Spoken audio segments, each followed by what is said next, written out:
வணக்கம், welcome to Chitra Murali's kitchen. இன்னைக்கு நாம தஞ்சாவூர் ஸ்பெஷல் கடப்பா எப்படி பண்றதுன்னு பார்க்க போறோம். இதுக்கு தாளிப்பெல்லாம் கிடையாது, என்னென்ன வேணுங்கிறத மட்டும் சொல்றேன் பாருங்க. தேங்காய் இந்த கப்ல ஒரு கப்பு தேங்காய் எடுத்துட்டு இருக்கேன். 4 பல்லு பூண்டு, அப்புறம் சோம்பு கொஞ்சம் 1/2 டீஸ்பூன் சோம்பு, பட்டை 2 கிராம்பு, இந்த 4 ஐட்டத்தையும் நம்ம அரைச்சி எடுத்துக்க போறோம்.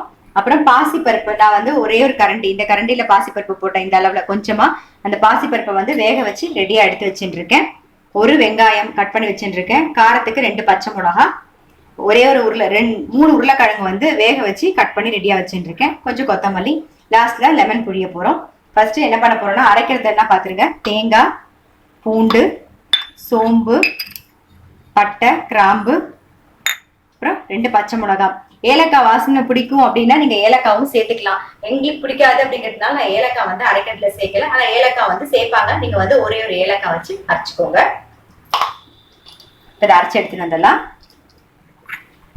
நம்ம பேஸ்ட் அரைச்சு ரெடி பண்ணி வச்சாச்சு. தேங்காய், பூண்டு அதெல்லாம் அரைச்சாச்சு. இப்ப அடுப்புல ஒரு பேன் அடுப்புல வச்சிருக்கேன். எண்ணெய் விட்டுருக்கேன். காஞ்செடுத்து வெங்காயத்தை தாளிச்சு வெங்காயம் போட்டுலாம். வெங்காயம் கொஞ்சம் வதங்கிட்டோம் பாருங்க. வெங்காயம் வதங்கிடுது. வெங்காயம் வதங்கினோடனே ஒரு கப்பு தண்ணி விட்டுக்கோங்க. இது ஒரு கொதி வரட்டும்.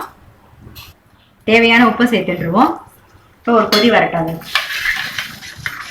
பாருங்க, தண்ணி விட்டோடனே ஒரு கொதி வந்துடுது. இப்போ அரைச்ச பேஸ்ட்டை சேர்த்துடலாம். பாருங்க, அரைச்ச விழுது சேர்த்த உடனே நம்ம வேக வச்சிருக்க பாசிப்பருப்பையும் இதுல சேர்த்துடலாம்.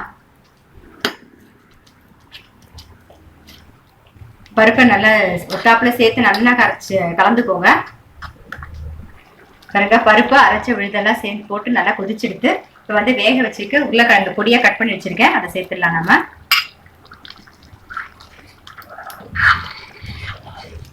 நல்லா மிக்ஸ் பண்ணிடுவோம். பாருங்க, உருளைக்கிழங்கு சேர்ந்து ஒரு கொதி வந்துருக்கு. நம்ம ஆஃப் பண்ணிட்டோம். இப்போ லெமன் புழிஞ்சிடலாம். ஒரே நிமிஷம். லெமன் புழிஞ்சிடுவோம்.